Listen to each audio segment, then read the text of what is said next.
What's up, guys? It's your boy, Barca Boy 103. Today we're going to be reacting to the Barcelona news over the past 24 hours. We have some news, folks, some absolutely big news that is confirmed. So let's get into it. And the news that has been confirmed is that Sergino Dest will officially be a Barcelona player in the next 48 hours. Fabrizio tweeted last night, Sergino Dest will officially be a new Barcelona player at the start of next week.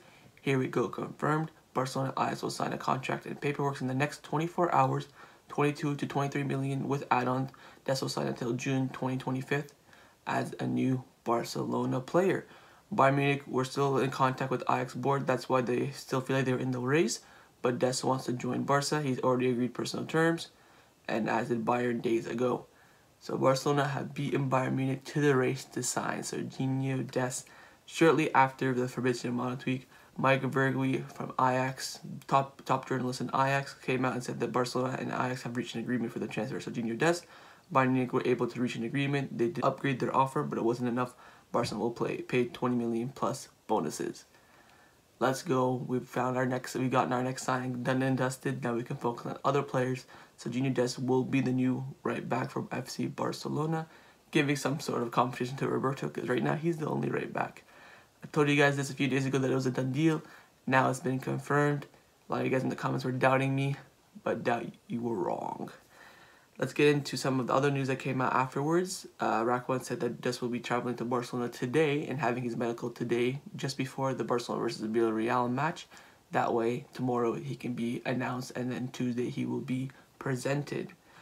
The reports came out afterwards saying that Bayern Munich feel betrayed by Ajax for the signing of Sergino Dest. The German considers that the Dutch club had played dirty to sell the right back to Barca when they already had the signing on track. Tough loss, Bayern Munich. There's your revenge. Ha ha ha. Dest is our man. Ain't no way Bayern Munich were going to get him. Because if you look why Dest did interviews before coming to being reported by Bayern and Barca, saying that he would prefer to go to Premier League or La Liga. He said that he wants to play for Barcelona in the future.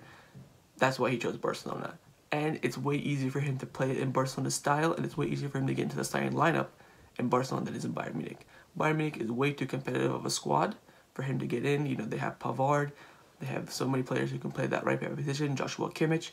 It's going to be difficult for him to come in, and the transition from Ajax to Bayern Munich is harder, but the transition from Ajax to Barcelona is very, very simple. Plus, he knows that he can walk in and be a starter at right back, because he probably knows himself that Sergio Roberto is trash. So, it's very, very easy for him to get into the team. Just a quick overview on the whole deal, confirmed by Fabrizio Romano that Ajax have received 22 plus 23 in add-ons. Bayern were in contact until the last few hours, but the right back was tempted by Barcelona's offer, and he joins Barcelona on a permanent deal. So that's Sergino Dest confirmed. No more news about him, thank God. I'm tired of putting him in the thumbnail of every single video. He is our player. He is a Barcelona player. Now you might be wondering, who are we going to sign next now that we got Sergino Dest in the bag? Well, Fabrizio Romano and I will tell you that right now. On the next few hours, Sergino Dest will sign his contract as a new Barcelona player until June 2025. Barca and Ajax are planning on the official announcement. Here we go, official soon. And just after that, he says, and Barca are now preparing a new bid for Manchester City for Eric Garcia. Work in progress. Let's talk about Eric Garcia. Now you might be wondering, like, oh, Barca boy, didn't you say yesterday that Manchester City are trying to press us out of Eric Garcia? And I said yes, but Manchester City were trying to sign a center back. That way they can let Eric Garcia go. Well, last night they signed a new center back. Fabrizio Romano coming out saying Ruben Dias in Manchester City. Here we go, and confirmed. After tonight's match, Benfica also completed the agreement on personal terms with Nicolas Otamendi, who will be part of the deal. His contract will be until 2023. Dias will be a Manchester City player in the next few hours, and he will have his medical. He'll sign the 25th. Otamendi will join until 2023. Ruben Dias is valued around 55 million. Benfica have accepted the same bid to be turned down for Koundé. So Manchester City are paying 55 million plus Otamendi for Ruben Dias from Benfica. Now that opens the door for Eric Garcia's departure. Barcelona are preparing a new bid for Eric Garcia after Manchester City decided to sign Ruben Dias.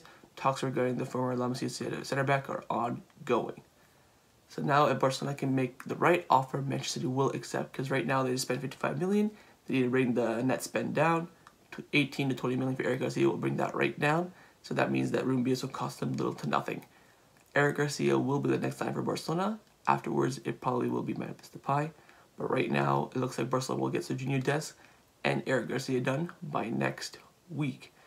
It's going to be a pretty big week ahead for Barcelona. We have our game tonight against Villarreal. And then we got a bunch of new signings coming in that will hopefully help us and strengthen us to, you know, win all competitions this year. But it's been a quite eventful last couple of weeks for Barcelona. And it looks like Sergino Dest and Eric Garcia will be joining FC Barcelona. Some other transfer news coming out in the last 24 hours comes from Ruben Dias saying that Manchester City left-back Zinchenko has been offered to Barcelona. In case Firpo leaves, Barcelona will consider this option.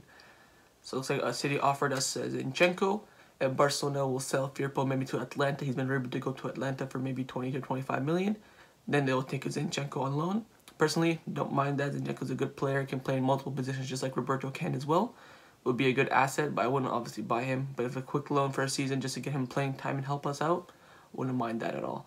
This next one's coming in from Marca, so take it with a pinch of salt because they are a Madrid-based newspaper. A few days ago, Jorge Mendes, Ansu Fati's agent, presented an offer to Barcelona for the player, 150 million, 125 million fixed price plus 25 million in variables.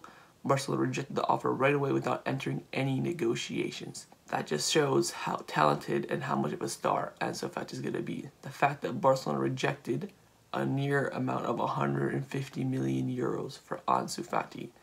You might be asking, oh, what's the club? I have no idea. There are rumors at the beginning of the transfer window that Manchester United made that bid, but Manchester United can't even afford Sancho for 90 million. I don't know how they can afford Ansu for 150. So there's no. Maybe this is just news to fill up the papers. Maybe Jorge Mendes trying to flex a little bit, saying that, oh, I did this and made a deal by myself kind of thing. Wouldn't look into this too much, but if it's true, then Barcelona rejected it right away without entering any negotiations. Just shows how much of a rising star Ansu Fati is. So the next one's also coming in from Mundo Deportivo, saying that Koeman counts more on Pedri than he counts on Alinea, but both will have their chances as the season is long. This one kind of is weird to me because Alinea and Pedri both play very different position. Pedri's more in the attacking four, and then Alinea plays in the double pivot.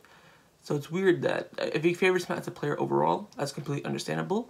The fact he says he counts on Pedri more than Alinea just shows like doesn't really make sense because Pedri can't play the double pivot, but Alinea can, and Alinea can go play up front a little bit, kind of. But obviously Pedri can do it better than him, as we saw in preseason. It's gonna be we have a very strong squad, a lot of young players, and it's gonna be very competitive. So hopefully we'll get to see a lot of them play. Then maybe by and middle of December, we can really figure out who should be staying, who should be leaving, and what our best starting lineup will be. So last two things I want to talk about in this video. Firstly, there are reports coming out that Carlos Puyol would be participating with a candidate for the presidential election. What that means is basically what Xavi's doing with Font, siding with him, saying everyone vote for Font, that way I'll come in. Font has a good project. Now, Puyol joins, there are rumors that he's going to either join Fonte or Laporta. If he joins Laporta, it's going to cause huge controversy. It's going to be, the votes are going to be split 50-50 between Xavi, Puyol, Fonte, Laporta. It's going to be a very tight presidential race. But if Puyol joins Victor Font, the presidency is over. It is over. It's going to be a whitewash. Victor Font will easily win. So it's going to be interesting who Puyol sides with. Apparently he's going to be doing an interview later on in the next 24 to 48 hours announcing who he's going to side with. So I'll keep you guys updated and also keep an eye out on that. Also this morning the squad list came out. Just like we said in the match preview, no surprises, but except there is one little surprise, and that is Rafinha has been included in the matchday squad. So what that tells me is that it looks like Barcelona won't be selling Rafinha, or it's going to be very difficult to sell Rafinha, so that's why they're trying to integrate him into the squad a little bit. But if you notice, Jean-Claire Todibo is not in the squad list, which means that Barcelona think they can sell him in time. So it's going to be interesting to see what happens. I think it should be the other way around. We should be trying to get rid of Rafinha and keep in Todibo. But we'll see. It looks like Rafinha is included, which means that he may stay for the season. Jean-Claire Todibo is missing. So that's my reaction to the Barcelona news over the past 24 hours. Hope you guys enjoyed it. If you did, make sure you like, comment, hit that subscribe button. Let me know your thoughts on the signing of Sergino Dest. He should be a Barcelona player in the next 24 to 48 hours. Hopefully he'll be ready for the next La Liga game. I forget who's again. I think it's against Celta Vigo away. So hopefully he'll be fit for that game. Let me know your thoughts on Eric Garcia coming in soon as well. I'll see you guys in about maybe 4 to 5 hours for the live watch along of Barcelona versus Villarreal. Take care and Forza Barca.